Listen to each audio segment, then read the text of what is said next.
My title is The Future of, quote, Real Existing Democracy. Now, there's something kind of strange about me talking about this and you listening to me, because how can anybody doubt about the future of democracy? We have all been told, shortly after 1989, that we are fortunate enough to live in the end of history. And what Fukuyama meant by the end of history was essentially that liberal, constitutional, representative, compatible with capitalist democracy was the end of the road. And that we had reached the end of the road and there was no reason to expect any further problems with it or its own transformation, etc. Now, I think we all know he was completely wrong, but that's another matter. But as I say, that was the reaction to the collapse of the Soviet Empire and the independence and democratization of Eastern Europe brought about this notion. Real existing democracy, then, is more or less what I just described. It's not democracy, right? It's something that we call democracy, which is a compromise, obviously, both with previous regimes and all sorts of other principles, the main one being, of course, with capitalism. So it's not government by the people, demokratia, it's government by politicians who claim to represent the people. So I call this politikokratia or politokratia instead of demokratia. So, and I think most people would rather agree with that. Now, the paradox of our times is precisely as the countries first in Southern Europe, then Latin America, some in Asia, then of course Central Eastern Europe, as they began to democratize, even sometimes very, very quickly, most of them, I would say even all of them, were attempting to imitate the institutions of the already existing democracies. The irony, of course, is that the already existing democracies were beginning to enter into a crisis about their own institutions. So here we have a whole group of countries trying to imitate these over here, and these over here are themselves, so to speak, in a very serious crisis. I'll just give you an idea. This is what Gramsci would have called a morbidity symptoms, okay? The list of morbidity is well known, if not well understood. Their citizens have become more likely to abstain from voting, less likely to join or even identify with political parties, trade unions, or professional associations, much more likely not to trust their elected politicians or officials in general, and much less likely to be satisfied with the way in which they are being governed and the benefits they receive from public agencies. The most important, probably, of those, of course, is the astronomical decline in trust in literally all forms of public authority, but specifically trust of parties and those who are produced win elections, for example. Now, why is this the case? One theory is that these two evolutions are connected with each other. That is, for a long period after the end of World War II, Western democracies could legitimate their practices and call them democratic because they were manifestly better than the practices on the other side of the wall. So you couldn't deny that, or very few people would deny that.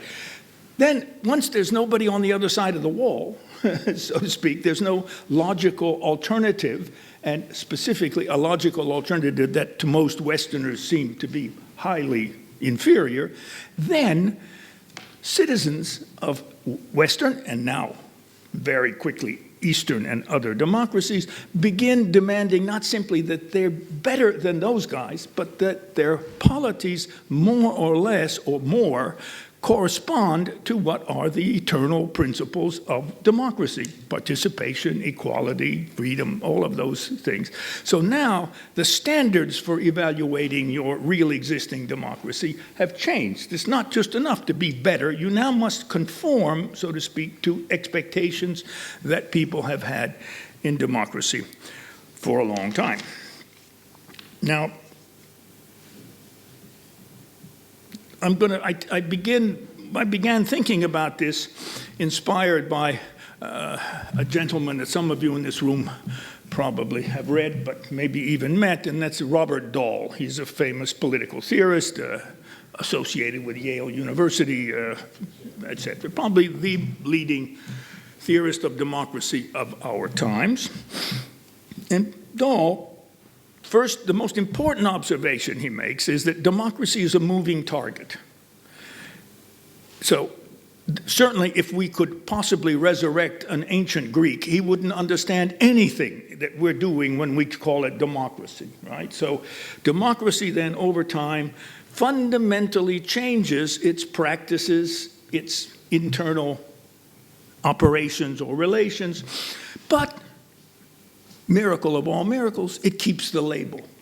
So democracy is something fundamentally different in different periods of time. It evolves, if you wish, over time, but manages somehow to keep the same label while practicing, what is it, old wine, new bottles, I can't remember what it is. Anyway, so that's now, Dahl speaks of 3 revolutions.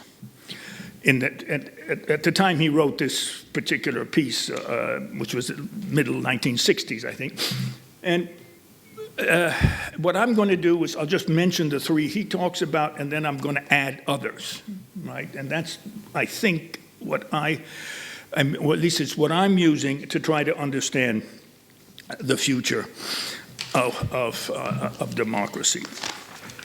Dahl's 3 revolutions were the following. First, there was a revolution in size. Nobody, and I mean nobody, until the 18th century and even in the last part of the 18th century, believed that democracy was an appropriate form of government for anything other than a city-state or a Swiss canton. Democracy was something simply practicable on a small scale. So the first revolution is suddenly, and this, of course, begins especially with the American Revolution and the American Constitution, you can suddenly imagine democracy on a larger scale. But, of course, it's a very different democracy. And the key, the 2 things that the Americans put in is representation. So there's no longer any pretense that citizens participate directly in making collective decisions.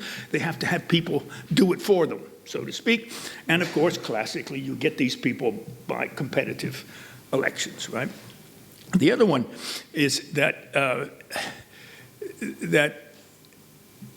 the other problem, of course, was a territorial problem.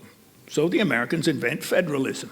So you have now, the idea is you pile different units on top of each other, and you can practice democracy on a smaller scale, let's say in a New England town meeting, and then you can have a state, which isn't quite the same, and then the state becomes part of a federal government. So the Americans invented 2 things that allowed or made credible the idea that democracy could be practiced on another scale, or in different size polities. The second is a revolution in scale inside democracy itself, in the sense that the initial conceptions of democracy, but particularly the European ones, the liberal ones, were conceived of citizenship as something to be restricted to men. Nobody even dreamed of enfranchising women in those days. And these were men who were from particular families, who had property, who paid a certain amount of taxes, who either had to be literate, and there's a whole list of qualifications. So you end up practicing democracy, for example, in the early 19th century in Great Britain, with about 8 or 9% of the population who are, in a sense, citizens. Everybody else is in some cases attached to them through family or village or whatever it is. And that was the conception. So democracy was something that was practiced within a defined, limited elite. And then, of course, successive steps, and that the concept of citizenship gets extended such that today it's impossible to talk about citizenship and a democracy if you don't have both men and women and even very impoverished people, even illiterates, et cetera, et cetera. Nobody asks for those qualifications. The only qualification is age, we somehow think it's still legitimate to prevent people under, well, it's usually 16, although, or 18, excuse me. Brazilians and a few others have been lowering it, so it wouldn't surprise me within a few years if even that one began to become standard at age 16, but it's another, okay. The third one is scope. Initially, democratic theory, liberal democratic theory, assumed that the public authorities would do very little. They would police contracts, which is extremely important for the health and well-being of capitalism, and they would keep internal order, and they would prevent the country from external enemies. Basta. That was what democracies were entitled to do. And then, as we know, over time, then there was a huge expansion of the scale or the scope of public policy, to the extent now that there's virtually no aspect of anybody's daily life which is not affected by public decisions of one kind or another. Now, Dahl also makes this almost strange assumption. I mean, he calls these revolutions, but he points out that these are revolutions without revolutionaries. That is to say, these were changes that occurred in institutions and in practices which the actual actors, the proponents of them, didn't know they were revolutionaries. They just were pragmatically experimenting with different kinds of pressures that were coming from below, or other imitations of other countries, whatever it was. And so we have then the strange sort of oxymoronic notion of an unacknowledged silent revolution. So here we have these transformations, and they go on, but they're not self-conscious, so to speak. They're just pragmatic adjustments. And let me just single out one thing, because it becomes important later. Dahl doesn't do this, but you can very easily do it. Those three take place one after the other.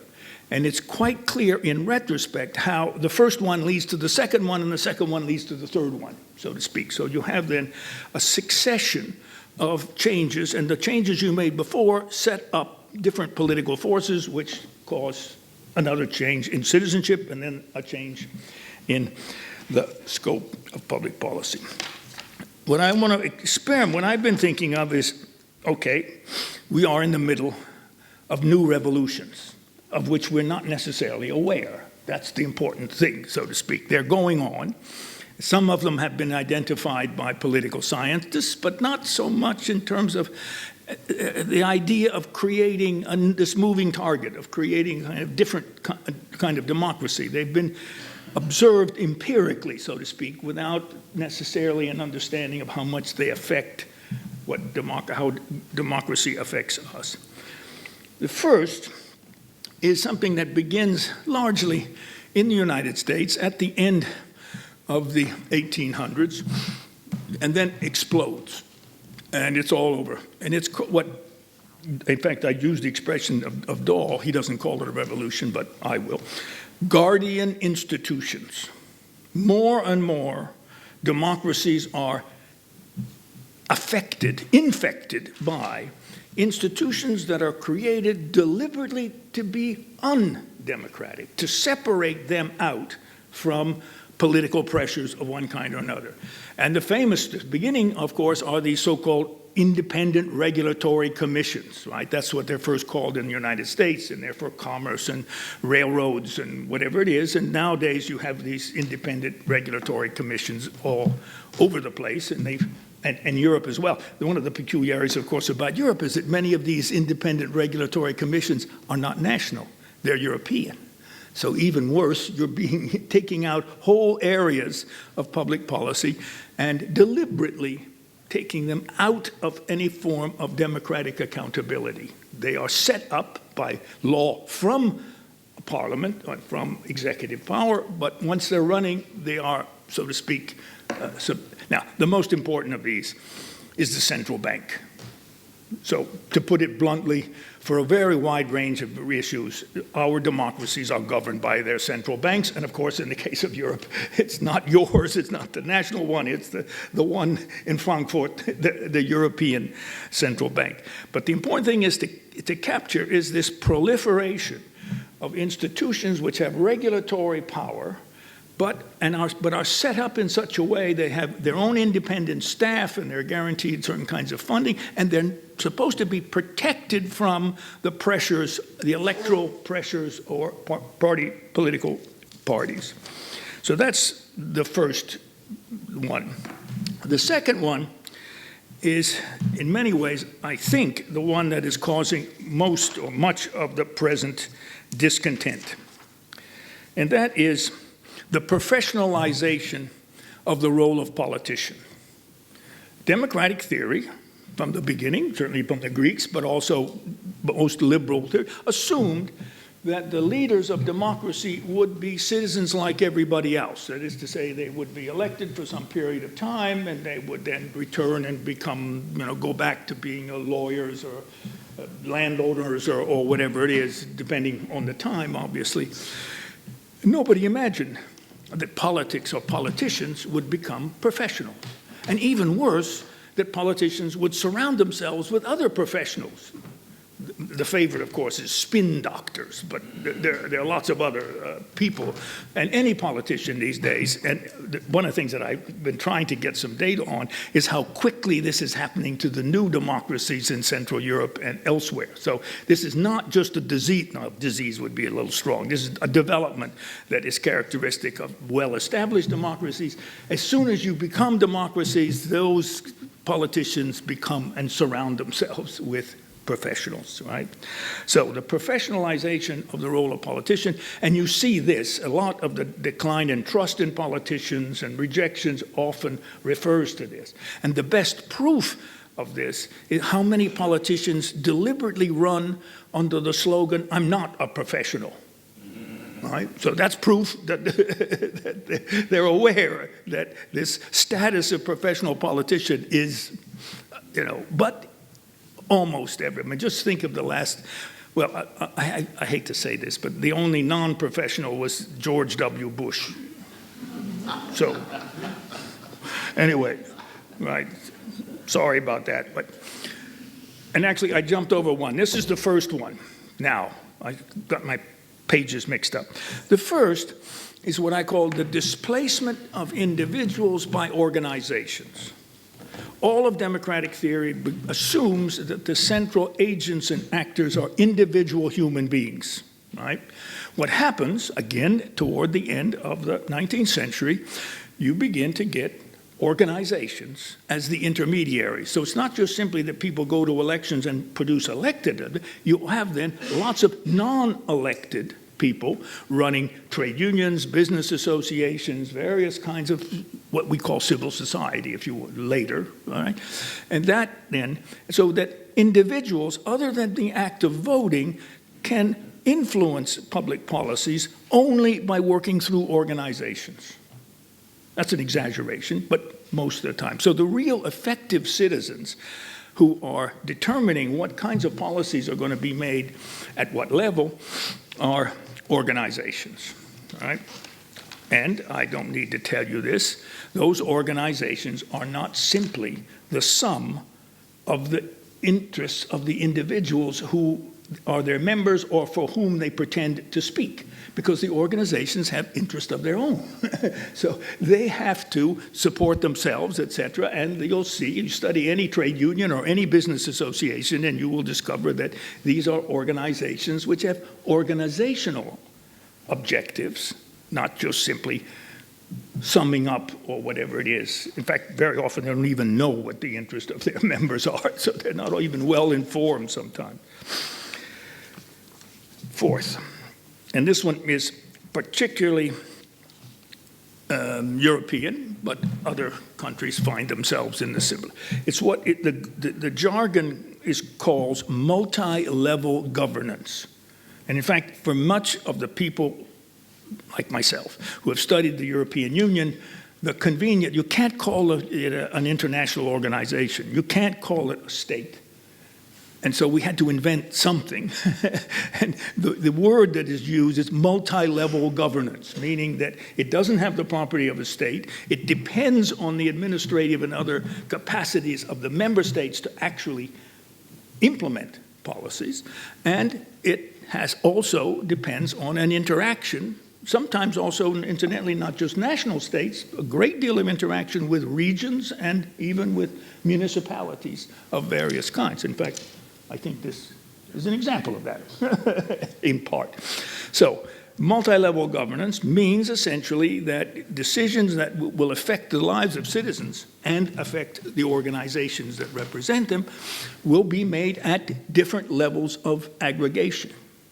And one of the first things you've got to discover is what level. So I want this to happen, who can do it for me? And believe me, there are a lot of things that you can't predict where they're going to be. I'll give you quickly an example. I live in the countryside. And all of a sudden, on the walls of my little village, there's an announcement. And the announcement informs everybody that the hunting season this year will be 2 or 3 weeks shorter. And then it has this enormous long list of birds and animals you're not supposed to shoot. Right? Now, unfortunately, many of those birds are delicious for Italian. And it was funny. The first thing they said was, "Oh, my God, it's those Scandinavians. They don't know how good these birds are. They want to see them up there and listen to them." But so everybody was blaming it on Scandinavians. But the point was that it just came down from Brussels, so to speak, that the hunting season. And so there was a great deal of unrest among my neighborhood. You have to understand that hunting is kind of a male rite de passage or something anyway. It's a big deal. And there are more members of the Italian Hunters Association than of trade unions, believe it or not. So just to give you an idea of what we're talking about. Anyway, so there was a big fuss, right? And who knows this? How in the hell? Why in the hell does Brussels have to? Well, because, in fact, in Italy, in Tuscany, that hunting season has been regulated not by the national government, by the Tuscany, the Grand Duchy, and then later the Regione, for 500 or 600 years. And then all of a sudden comes this thing, right? So the net result of it, incidentally, is that no one paid any attention to the Euro directives, and it was sort of understood locally that we weren't going to imply. So the hunting season remained as long, and for all I know, they killed just as many birds that the Scandinavians liked. And basta. That was the adjustment of a multi-level system, so to speak.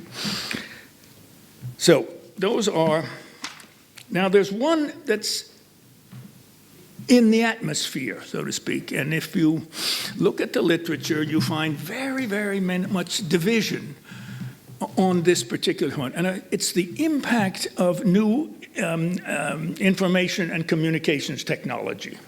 We know very clearly that, many political actors now don't not only choose, they're forced to use access to the net, etc., to contact their members, to raise funds, get information out, etc. And so there are hints that maybe this is yet another revolution. Let me give you an example, because we did this at the Badia, at the European University Institute. And this is, how many, do you have it in Hungary, something called smart voting? Does anybody know smart? Are there any Dutch in there? Swiss, Dutch? Those are the two who do it most, right? Nobody's heard of smart voting? It's fascinating. I did it myself, so just to figure out. I ended up voting for the Finnish Pirate Party, I discovered. No, what you do is you fill out a questionnaire, and it gives you maybe 15, 16 sort of current issues. And they would be different in different countries, but this was the European election, so it was common for all Europeans. And then you have the same questionnaire you give to various political parties, right? Either candidates or to the party headquarters, and you so you establish a sort of ideological profile. Yes, no, yes, no, yes, no, for every party, in this case, every party that had a candidate in the European parliamentary elections. And then the computer tells you what party to vote for. And the nice thing about this, of course, is it wasn't restricted to nationality. So I discovered that my closest preferences turned out to be the Finnish Pirate Party, which... Okay. Anyway, but it's a game. But the interesting thing is that we've discovered this because it's used in Switzerland and in the Netherlands on a large scale. So, over 1 million, hits or whatever they're called, and it actually affects people. So people learn something from this, and it sometimes affects their voting behavior, provided, of course, in the case that I'm talking about, it was a European thing, but normally it's done for national elections, so the answer is more relevant, shall we say. So those are, now the first two, the professionalization of politicians, and what was the further one? The one I misplaced. The first two are over. The first one was, how can I forget these things? It's embarrassing.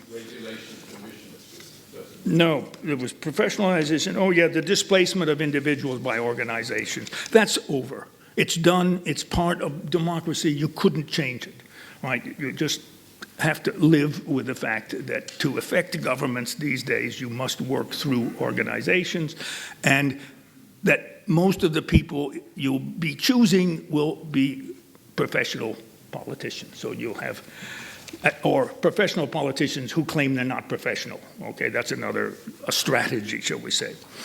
Whereas the other three are in the works, so to speak. Now, what does this add up to?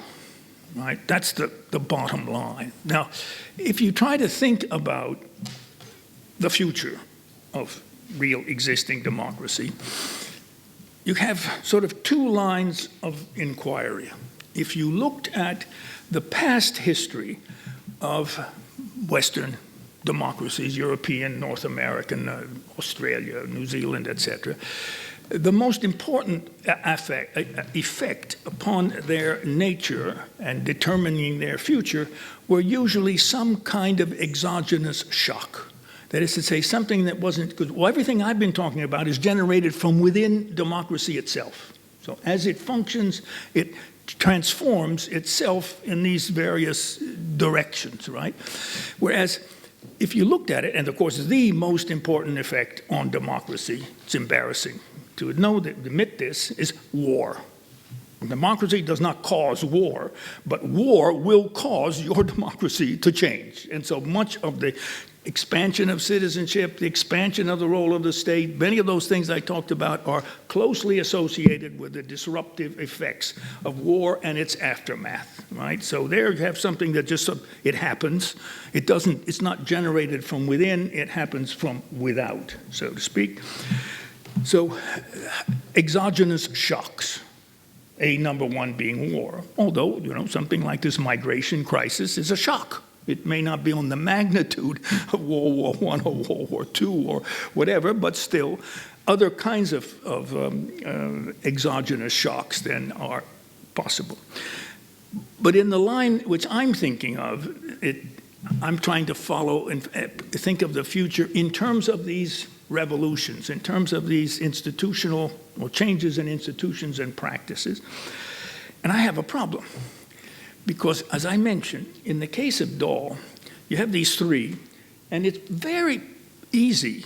You could have even done it at the time, but it's certainly easy retrospectively to see they happened 1, 2, 3. That is to say, what took place at 1 set up and changed the likelihood that 2 would happen, and 2 and 1 produced 3, so to speak. So predicting the trajectory of democracy in that sense is intrinsic.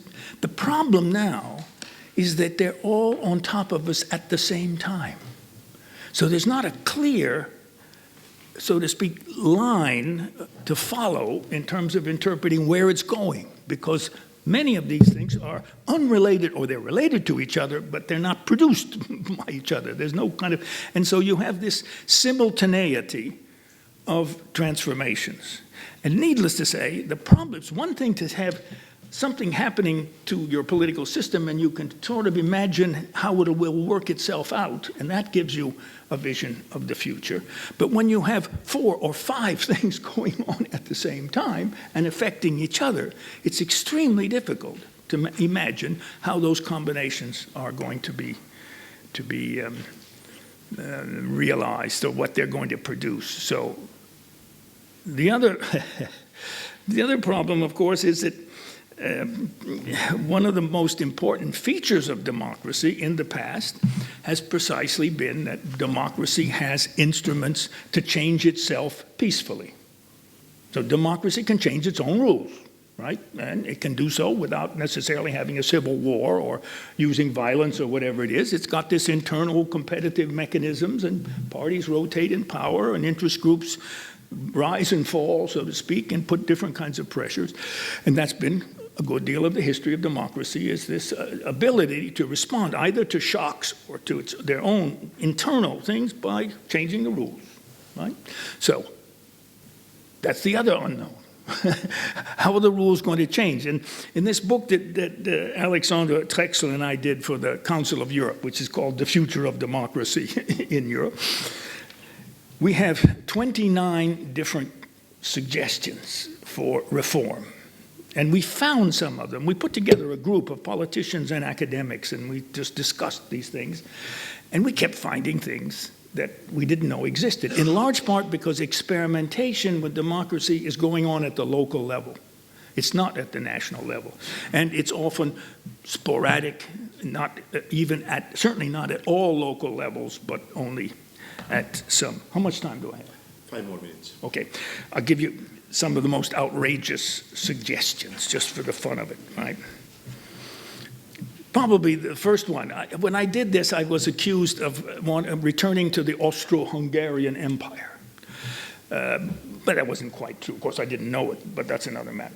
That is what we call universal citizenship from birth. As soon as you're born, you're a citizen.